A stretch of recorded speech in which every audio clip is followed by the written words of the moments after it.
Good morning students. Today we are going to start our next chapter fraction. Okay? So जो fraction chapter है हम उसे आज पढ़ेंगे. तो जो fraction है वो क्या होता है ना? fraction का मतलब हो गया आपका, देखो आपने नॉर्मली आपने जो नंबर्स पढ़े हैं वो आपने नेचुरल नंबर्स, रियल नंबर्स होते हैं वो पढ़े हैं, मतलब 1 2 3 1 2 3 4 यही नंबर्स आप आज तक पढ़कर आए. बट आज हमें फ्रैक्शन पढ़ने. तो फ्रैक्शन में क्या होता है, जैसे वन है तो वन होता है एक पूरा कंप्लीट. लेकिन अगर आप जैसे बोलते हैं हाफ क्या हो गया, ठीक है, आपने किसी चीज को बांटा तो पूरी की पूरी या तो आपकी हुई या फिर आप उसे हाफ करेंगे. तो हाफ आपने किया तो आप क्या करते हैं, उसके इक्वल टू पार्ट्स कर देते हैं. ओके, तो जो आपने इक्वल टू पार्ट्स किए मींस हाफ. तो हाफ जो है वो है हमारे यहाँ पे फ्रैक्शन. ओके, तो जैसे मैंने हाफ आप कैसे लिख सकते हैं इन मैथ्स लैंग्वेज 1/2. तो जो मैथ्स लैंग्वेज है आपकी उसमें अगर आप हाफ को लिखें तो कैसे लिखते हैं 1/3. ठीक है, तो ये है आपका फ्रैक्शन. ओके, ऐसे ही अगर आपने एक ही चीज है ना, आपकी कोई एक ही चीज है, कोई खाने की चीज है, उसको आपने इक्वली 3 पार्ट्स में डिवाइड कर दिया. ओके, आपको जैसे आपके पास में मान लो आपके पास में कोई केक है, ठीक है, फॉर एग्जाम्पल केक हमने लिया. अगर आप 3 लोग हैं, ठीक है, आपके 3 फ्रेंड्स हैं, 3 फ्रेंड्स हो आप, अगर आपको उसे इक्वली तीनों में डिवाइड करना है तो आप कैसे डिवाइड करेंगे, ठीक है, आप इक्वली उन्हें आप डिवाइड कैसे करेंगे, 3 पार्ट आप उसके बनाएंगे इक्वल. तो आपने 3 पार्ट जो इक्वल उसके बनाए हैं, ठीक है, उसे आप क्या बोलेंगे 1/3. ओके, 1/3. तो जो ये मैं बोल रही हूँ ये है आपकी मैथ्स लैंग्वेज. ओके, तो ये होती है आपकी फ्रैक्शन. जिस तरह से मैंने ये लिखा है ये है फ्रैक्शन, मतलब 1 से छोटे वाले जो नंबर्स हैं ये सब, ये 0 से लेकर 1 के बीच में जितने भी आपके नंबर्स आते हैं वो होते हैं फ्रैक्शंस. ओके, तो ये जो है 0 से बड़ा है हाफ और 1 से छोटा है, एंड 1/3 ये भी 0 से बड़ा एंड 1 से छोटा होता है. ओके स्टूडेंट्स, तो देखो इसमें आपका जो ये फ्रैक्शन है इसमें आपके पास होता है, एक तो होता है आपका न्यूमरेटर, एक होता है डिनोमिनेटर. ओके, तो जो ऊपर वाला है उसे आप बोलते हैं न्यूमरेटर. क्या होता है स्टूडेंट्स, न्यूमरेटर. ओके, ठीक है, तो ये क्या है आपका न्यूमरेटर. ओके, और जो नीचे वाला है वो क्या है डिनोमिनेटर. इसे क्या बोलते हैं हम, डिनोमिनेटर. ओके,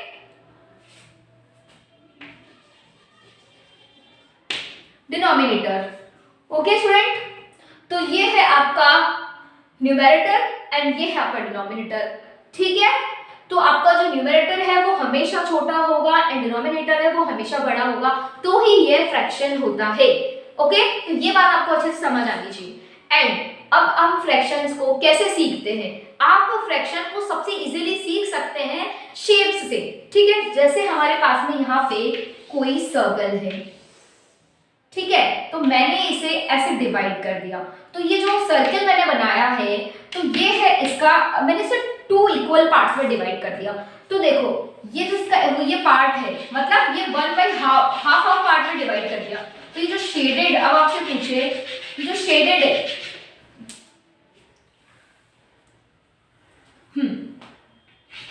ये तो मैंने यहाँ पे इसे 2 पार्ट्स में डिवाइड कर दिया, एक शेडेड पार्ट एंड एक लाइट पार्ट. ओके, तो ये हो गए इसके 2 पार्ट्स. एक ही सर्कल को मैंने 2 इक्वल पार्ट्स में डिवाइड कर दिया, तो इसकी जो फ्रैक्शन होगी इसकी भी आपकी 1/2 और इसकी भी आपकी 1/2 होगी. ओके, 1 इसको हाफ बोलते हैं ना आप, इसे हाफ, ये हाफ हो गया. ठीक है, ये है हाफ. ऐसे ही अगर आपके पास कोई चीज है, जैसे कि सर्कल ही ले लेती हूँ मैं, सर्कल एग्जांपल, तो ये मैंने डिवाइड कर दिया 3 इक्वल पार्ट में, तो इसे आप क्या बोलेंगे 1/3. ठीक है, ये है आपका 1/3. ओके, तो इक्वल पार्ट में आपको सिर्फ डिवाइड करना है. ओके, जैसे कि मतलब 2 इक्वल पार्ट है तो ये आपका हाफ हो गया, एंड अगर ये 3 इक्वल पार्ट है तो ये आपका क्या हो जाएगा 1/3. ऐसे ही 4 इक्वल पार्ट में मैं डिवाइड कर देती हूँ तो वो क्या हो जाएगा 1/4. ठीक है, तो आपको इसमें क्या करना होता है, देखो आपको सिर्फ फ्रैक्शन आप जो है तभी लिख सकते हैं जब आपके जो शेप्स है ना, जो भी आपको शेप्स दी हुई है, ठीक है, वो इक्वल हो. ठीक है, इक्वली डिवाइडेड हो. अगर जैसे मान लो यहाँ पे मेरे पास में एक ट्रायंगल है, मैंने इसका एक पार्ट तो इतना कर दिया और एक पार्ट इतना कर दिया, तो हम इसके लिए फ्रैक्शन नहीं लिख सकते हैं। क्यों? क्योंकि देखो यहाँ पे आप कैसे पता लगाएंगे कि ये कितना है, ठीक है। अगर मैं कहती ये दोनों इक्वल पार्ट्स हैं तो आप लिख सकते थे कि इसकी फ्रैक्शन हाफ होगी, बट इसके लिए हम नहीं लिख सकते हैं। इसलिए जब आपके पास में इक्वल इक्वल दिखने वाली शेप्स हो तो ही आप उसके लिए फ्रैक्शन लिख सकते हैं, ठीक है।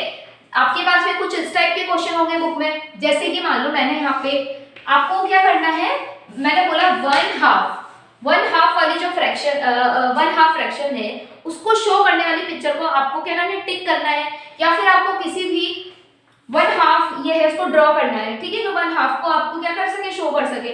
तो लो मैंने ये ड्रॉ कर दिया, तो ये हो गई आपकी वन हाफ। ऐसे ही मेरे पास नेक्स्ट है एक ट्रायंगल, इसमें वन हाफ, ये आपकी पिक्चर दी हुई है, आपको वन हाफ को ड्रॉ करना है। तो हाफ को आप कैसे ड्रॉ करेंगे, ट्रायंगल ये पूरा है, ये हाफ हो गया, इसे हम ड्रॉ कर देंगे, ठीक है। मेरे पास एक स्क्वायर है, स्क्वायर में इस तरह से वो दिया हुआ है, उन्होंने बोला हाफ को ड्रॉ करना है, तो मैंने ये हाफ को ड्रॉ कर दिया, ठीक है।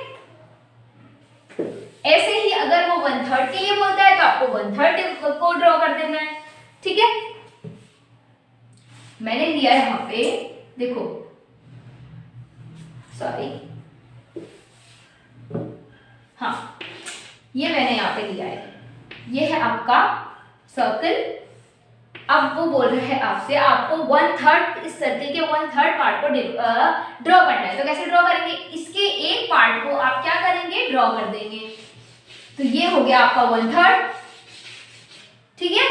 तो इस तरह से आपको जो आपकी बुक के थोड़े बहुत क्वेश्चंस हैं, ठीक है, कि आपको पहचानना है उसमें कि है ना, आप इसे ये 1/2 फ्रैक्शन या 1/3 फ्रैक्शन है, तो आप इजीली वो पहचान सकते हैं। कैसे, जैसे कि मैंने बताया, अगर वो 2 इक्वल पार्ट्स में डिवाइड है तो वो हाफ फ्रैक्शन होगा, अगर वो 3 इक्वल पार्ट्स में डिवाइड है तो वो 1/3 फ्रैक्शन होगा, अगर वो 4 इक्वल पार्ट्स में डिवाइड है तो 1/4 होगा। एंड ड्रॉ करने को बोले तो आप ड्रॉ कर सकते हैं, या फिर टिक करने को बोले तो आप टिक कर सकते हैं, ठीक है। तो आज हमने सीखा कि हम कैसे, मतलब आप शेप्स की हेल्प से कैसे आप फ्रैक्शन सीख सकते हैं, ठीक है। ओके।